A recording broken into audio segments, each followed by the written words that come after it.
اللہ کے نبی صلی اللہ علیہ وسلم جو ہے تکبیر تحریمہ اس کے لیے دو طریقے ہیں. ایک تو کھاندوں تک انسان اپنے ہاتھ کھاندوں کے برابر ہوں حذو منکبین کہ الفاظ حدیث میں آئے ہیں حذو منکبین کھاندوں کے. دوسری روایت میں کیا ہے کانوں کی جو لو ہیں یہاں تک جو ہے اٹھانا.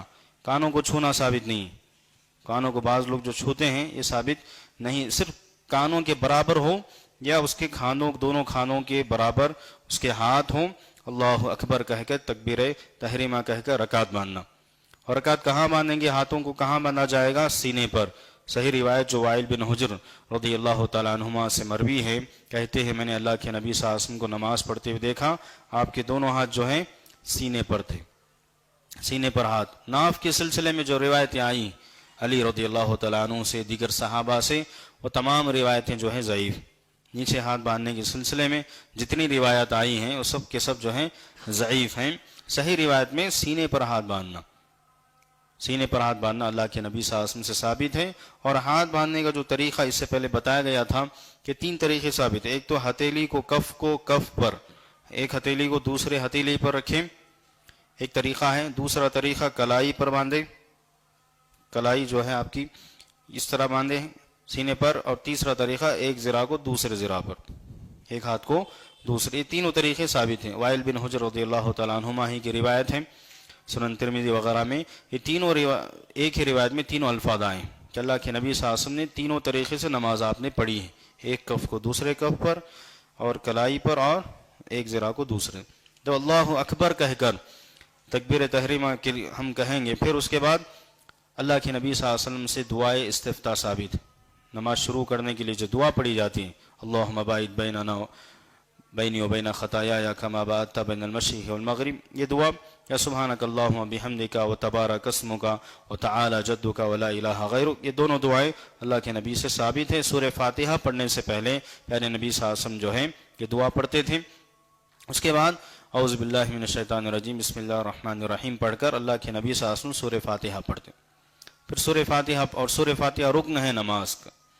نماز کے رکن ہے سورہ فاتحہ کا پڑھنا.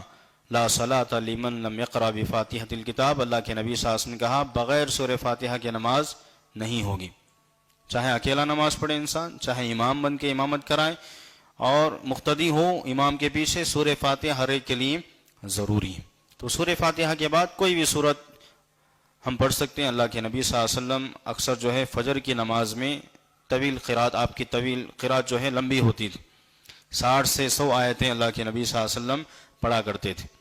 اور ظہر کی نماز عصر مغرب عشاء کی جو ہے اتنی طویل نہیں ہوتی تھی. اور حالات کے حساب سے بھی اللہ کے نبی صلی اللہ علیہ وسلم قرات کرتے. کبھی دیکھتے کہ بچے کے رونے کی آواز آ رہی تو نماز مختصر کر دیتے پیارے نبی صلی اللہ علیہ وسلم. کبھی اللہ کے نبی بیمار ہوتے قرات مختصر ہوتی. اور عام طور سے اللہ کے نبی صلی اللہ علیہ وسلم پیچھے جو کمزور بیمار بوڑھے حضرات کھڑے ہوتے ان کی رعایت کرتے تھے. پیارے یہ ہونا چاہیے. تو اس قرات کے بعد سورہ فاتحہ اور کوئی ضم سورہ ہم پڑھیں تو اس کے بعد جب رکوع میں جانے سے پہلے اللہ کے نبی صلی اللہ علیہ وسلم دوبارہ جو ہے رفع الیدین کرتے ہاتھوں کو اٹھاتے کھانوں کے برابر یا کانوں کی لو کے برابر ہاتھ اٹھیں اللہ اکبر کہے گا رکوع کرنا ہے. رکوع میں اللہ کے نبی صلی اللہ علیہ وسلم جو ہے اپنے دونوں ہاتھوں سے گھٹنوں کو جو ہے مضبوطی کے ساتھ کأنہ قابض بینہما یہ الفاظ آئے ہیں کہ گویا اللہ کے نبی صلی اللہ علیہ وسلم مضبوطی کے ساتھ جو ہے اس کو پکڑے ہوئے ہیں گھٹنوں کو پورا اچھی طرح. اور ہاتھ انگلیاں جو ہے پھیلی ہوئی ہونے چاہیے پورا اچھی طرح سے اس کو مضبوطی سے. اور کوشش یہ کریں پیٹھ اور سر دونوں برابر ہونا چاہیے. دونوں جو ہے برابر. تھوڑا سا سر اوپر کرنا یا نیچے کرنا یہ دونوں درست نہیں ہیں. بالکل برابر ہونے چاہیے. اور رکوع میں جو ہے سبحان ربی العظیم اللہ کے نبی صلی اللہ علیہ وسلم سے ثابت ہے. اور دیگر جو بھی دوسرے دعائیں بھی جو ہے اللہ کے نبی صلی اللہ علیہ وسلم سے ثابت ہیں. سبحان الملک القدوس سبحان ذی الجبروت والملکوت والکبریاء والعظمہ اس طرح کے تقریباً حصن المسلم جو دعاؤں کی کتاب آپ دیکھیں 5 دعائیں رکوع میں. کوئی جو بھی دعا ہمیں یاد ہے مناسب ہے ہم وہ دعا پڑھیں. پھر رکوع سے اٹھتے وقت اللہ کے نبی صلی اللہ علیہ وسلم سمیع اللہ لمن حمیدہ کہہ کر پھر اللہ کے نبی صلی اللہ علیہ وسلم جو ہے رفع الیدین کرتے تھے کھانوں تک اٹھائیں یا کانوں کی لو تک. پھر ربنا لکل حمد حمدن کثیرا طیبا مبارکا فی، ربنا لکل حمد یہ بھی ثابت ہے، ربنا ولکل حمد او کے ساتھ، او کے اضافے کے ساتھ بھی ثابت ہے، اللہم ربنا لکل حمد اللہم کے ساتھ بھی ساتھ پڑھ سکتے ہیں، اللہم ربنا ولکل حمد، یہ چار طریقے بھی جو ہے ثابت ہیں۔ اس میں اور اضافہ اللہ کے نبی سے بعض روایتوں میں ملء السماوات وملء الارض وملء ما شئت من شیء بعدہما، یہ دعا بھی جو ہے مزید اللہ کے نبی صلی اللہ علیہ وسلم پڑھتے تھے، اس کا بھی اضافہ کر لیں بہتر ہے۔ پھر رفع الیدین کرنے کے بعد اطمینان ہونا چاہیے، رکوع کے بعد فوراً جو ہے سجدے میں جانا درست نہیں ہے، حتیٰ کہ ذکر ہے حدیث میں کہ جسم کا ہر جوڑ اپنی جگہ پہ واپس لوٹ جاتا، حتیٰ یرجع کے الفاظ آئے ہیں کہ پورا ہر جوڑ جو ہے اپنی جگہ پر چلا جاتا۔ پھر سجدہ جو کریں گے میں اس طرف آ کے بتاؤں گا تاکہ آسانی ہو، سجدہ جب کیا جائے گا بعض روایتوں میں ہاتھوں کو پہلے رکھیں گھٹنوں سے پہلے، بعد میں ہی گھٹنوں کو، دونوں صورتوں کو بعض علماء نے جائز قرار دیا ہے۔ ہاتھوں کو رکھیں گے تو اس کے بعد گھٹنوں کو، تو پیر جو ہوں گے، پیر کی جو انگلیاں ہوں گی یہ دونوں پیروں کو ملانا پڑے گا، دونوں پیروں، بعض لوگ جو ہے کشادہ کرتے ہیں، یہ فاصلہ نہیں ہونا چاہیے، دونوں کو ملانا چاہیے بالکل، اور انگلیاں بھی پوری کوشش انسان کریں کہ انگلیاں جو ہیں قبلے کی جانب ہوں، اور ہاتھ بھی جو ہے اس کے ہاتھوں کی انگلیاں بھی جو ہے کشادہ نہ کریں بلکہ ملا کر رکھیں۔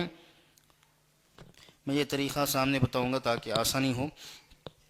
سجدہ جب انسان کرے پیروں کو آپ نے دیکھ لیا ملا کر ہونا چاہیے، فاصلہ نہیں رکھنا چاہیے، اور انگلیاں جو ہے بالکل قبلے کی طرف ہونی چاہیے، اور یہ جو انگلیاں آپ رکھیں گے ہاتھ کی انگلیاں جو ہے ملی ہونی چاہیے سجدے کی حالت میں، اور بالکل آگے نہیں ہونا، سر سے آگے نہیں بڑھنا چاہیے، اور بالکل پیچھے بھی نہ کرے انسان۔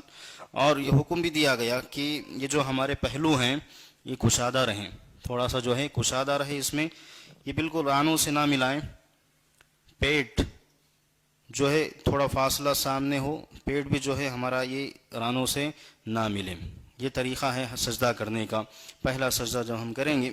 اور سجدے میں جو ہے اللہ کے نبی صلی اللہ علیہ وسلم نے فرمایا کہ امرت ان اسجد علی سبعۃ اعظم، 7 ہڈیوں پر مجھے سجدہ کرنے کا حکم دیا گیا، پیشانی اور اس میں جو ہے ناک بھی شامل ہے، ناک کا لگنا بھی ضروری ہے، بعض حضرات صرف پیشانی لگاتے ہیں اور ناک نہیں لگتی، تھوڑا سا اوپر رکھتے ہیں، اچھی درست بات نہیں ہے، وہ بھی سجدہ میں جو ہے ناک کو بھی لگانا چاہیے، اور دونوں ہتھیلیوں کو، دونوں گھٹنوں اور دونوں پیر، یہ 7 اعضاء جو ہے سجدے کی حالت میں جو ہے ملنا چاہیے بالکل، اور یہ الگ رہنا چاہیے، ہاتھوں کا فاصلہ تھوڑا سا ہو، بالکل سامنے نہ ہو، اور ملا کر بھی نہ رکھیں، اس سے منع کیا گیا۔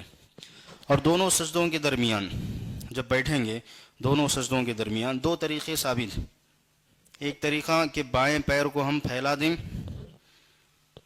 بائیں پیر کو پھیلائیں، اس پر بیٹھیں، اور داہنا پیر جو ہے ہمارا کھڑا رہے اور قبلے کی طرف ہو، انگلیاں جو ہیں قبلے کی طرف ہو، اور بائیں پیر کو پھیلا کر ہم سجدے کی حالت میں بیٹھیں۔ اور دوسرا جو طریقہ ہے اقعاء جس کو کہا جاتا ہے، حدیث میں الفاظ اس طرح سے، یہ طریقہ اقعاء، اس طرح بھی آپ دونوں سجدوں کے درمیان بیٹھ سکتے ہیں، یہ بھی اللہ کے نبی صلی اللہ علیہ وسلم سے ثابت ہے، یہ 2 طریقے۔ اور دونوں سجدوں کے درمیان جو ہے رب اغفر لی، رب اغفر لی، یہ دعا اللہ کے نبی صلی اللہ علیہ وسلم پڑھا کرتے تھے، اور دوسری دعا جو ابن عباس رضی اللہ تعالیٰ عنہما سے ثابت ہے، اللہم اغفر لی وارحمنی واجبرنی وعافنی واہدینی وارزقنی وعافنی وارفعنی واہدینی وعافنی وارزقنی کے الفاظ بھی آئے ہیں، یہ دعا بھی آپ پڑھ سکتے ہیں، آسان دعا ہے، رب اغفر لی، رب اغفر لی، اس کو جو ہے انسان دونوں سجدوں کے درمیان پڑھے، پھر دوسرا سجدہ کرے، اس طرح ایک رکعت ہماری مکمل ہو جائے گی۔ پھر دوسری رکعت کے لیے ہم بیٹھ کر جو ہے جلسے استراحت اس کو کہا جاتا ہے، دوسرے سجدے سے فوراً اٹھ کر ڈائریکٹ اٹھنا نہیں، بہتر ہے کہ ہم تھوڑا سا بیٹھیں، جس کو جلسے استراحت کہا جاتا ہے، تھوڑا سا بیٹھیں پھر اٹھیں، یہ بہتر ہے، چاہے انگلیاں آپ اس طرح رکھیں یا یہ دونوں طریقے جو ہیں ثابت ہیں۔ پھر دوسری رکعت کے لیے جب آپ اٹھیں گے، دوسری رکعت بھی تقریباً پہلی رکعت کی طرح، لیکن قرات جو ہوگی اللہ کے نبی صلی اللہ علیہ وسلم سے جو ثابت ہے کہ پہلی رکعت تھوڑی طویل ہو، اس میں قرات جو ہے تھوڑی لمبی ہوتی، دوسری رکعت میں تھوڑی مختصر قرات ہوتی پہلی کے بنسبت، پھر رکوع اور سجدے دونوں سیم ایسے ہی ہو جیسے میں بتایا. اور پہلے تشہد میں بھی جو ہے اسی طرح بیٹھنا ثابت ہے کہ ہم بائیں پیر کو پھیلائیں اور دہنے پیر کو جو ہے کھڑا رکھیں. دہنے پیر کو کھڑا رکھیں اور بائیں پیر کو پھیلا کر اس پر بیٹھیں. اور تشہد پہلے تشہد میں جو ہے التحیات للہ والصلوات والطیبات السلام علیکہ ایھا النبی ورحمۃ اللہ، التحیات جو مشہور ہے وہ پڑھنا پڑے گا. اور درود بھی ہم پڑھ سکتے ہیں، ثابت ہے بعض روایتوں میں. عبداللہ بن مسعود رضی اللہ تعالیٰ عنہ جو مروی ہے روایت، یہ بھی پڑھ سکتے ہیں. اور انگلیاں جو ہے اس طرح رہیں گی. اور اشارہ، جب تشہد اشارہ بھی کریں، اللہ کے نبی سے ثابت ہے. اس میں دو طریقے ہیں، آخری تشہد میں خاص طور سے اشارہ جو ہوگا دو طریقے ثابت ہیں. یہ دو انگلیوں کو آپ اس طرح رکھیں اور درمیانی انگلی اور انگوٹھے کا حلقہ بنائیں. یہ دو انگلیاں ملا دیں اور درمیانی انگلی اور انگوٹھے کا جو ہے حلقہ بنائیں. اور سبابہ جو ہے کلمہ تشہد کی جو انگلی ہیں اس سے آپ اشارہ کریں. ایک طریقہ ہے. دوسرا طریقہ، تمام انگلیوں کو آپ ملا دیں، تمام انگلیوں کو انگوٹھا اوپر رکھیں اس طرح اور تشہد اس انگلی سے جو ہے حرکت دیں. اور اس کے بارے میں اللہ کے نبی صلی اللہ علیہ وسلم لہی اشد علی الشیطان من الحدید، کہ جو ہے تلوار سے بھی زیادہ یہ سخت ہے. یہ اشارہ جو ہے شیطان پر سخت ہے، یہ اللہ کے نبی کی سنت. لیکن آخری تشہد میں جو ہے تورک جو مشہور ہے، تورک یہ طریقہ اللہ کے نبی کی سنت ہے. آخری تشہد میں جو ہے تورک کا طریقہ، بائیں پیر کو جو ہے ہم دائیں پیر کے نیچے بائیں پیر کو تھوڑا سا اس طرح اس پنڈلی کے نیچے آئیں اور دہنے پیر کو کھڑا رکھیں.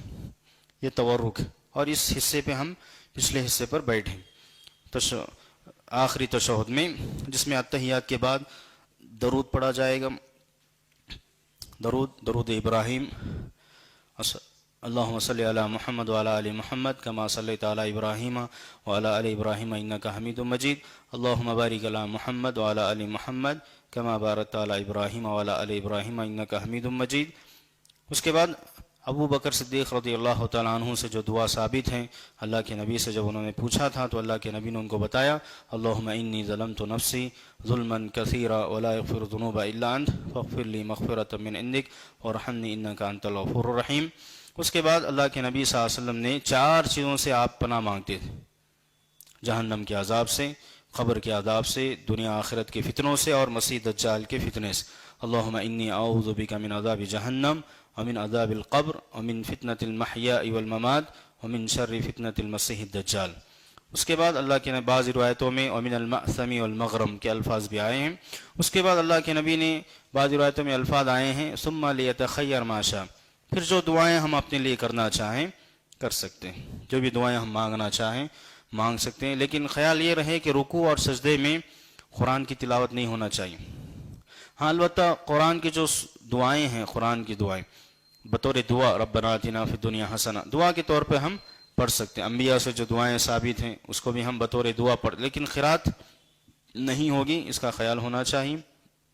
پھر اس کے بعد آخری جو ہے سلام پھیرنا ہے. سلام پہلے داہنی طرف، اور یہ پورا حصہ اللہ کے نبی صلی اللہ علیہ وسلم سے ثابت ہے کہ سفیدی نظر آتی، مکمل یہ حصہ جو ہے اس طرح پورا ہونا چاہیے، بالکل بھی نہیں اتنا ایسا کہ پیچھے نہ دیکھیں، بالکل سیدھا ہونا چاہیے. بعض لوگ کیا ہے اتنا کرتے ہیں، صحیح نہ. اللہ کے نبی سے مکمل پہلا السلام علیکم ورحمۃ اللہ، پھر السلام علیکم ورحمۃ اللہ. یہ مکمل جو ہے نماز کا طریقہ جو پیارے نبی صلی اللہ علیہ وسلم سے ثابت. اس کے علاوہ نماز میں جو بھی مکروہات، جن چیزوں کو ناپسند کیا گیا، پچھلے دروس میں مکمل بتایا گیا تھا. صرف مکمل جو نماز کا جو طریقہ عام صحیح جو طریقہ اللہ کے نبی سے ثابت ہے بغیر کسی غلطی کے، وہ طریقہ جو ہے آپ کے سامنے بتایا گیا. ورنہ چند چیزوں سے منع کیا گیا ہے نماز میں، اور کچھ چیزیں ایسی ہیں جس کو کرنے سے نماز باطل ہو جاتی، نماز بالکل باطل ہو جاتی ہے، اس کا اجر و ثواب. تو یہ چند چیزیں ہیں جس سے منع کیا. الحمدللہ پورا جو طریقہ تھا نماز کا مکمل ہوا الحمدللہ. اللہ سے دعا ہے کہ اللہ تعالی ہمیں صحیح معنوں میں جو طریقہ اللہ کے نبی سے ثابت ہے اس طریقے کے مطابق نماز ادا کرنے کی سعادت نصیب فرمائے. اللہ ہماری نمازوں کو قبول فرمائے. آمین ثم آمین. وما علینا الا البلاغ المبین. والسلام علیکم ورحمۃ اللہ وبرکاتہ.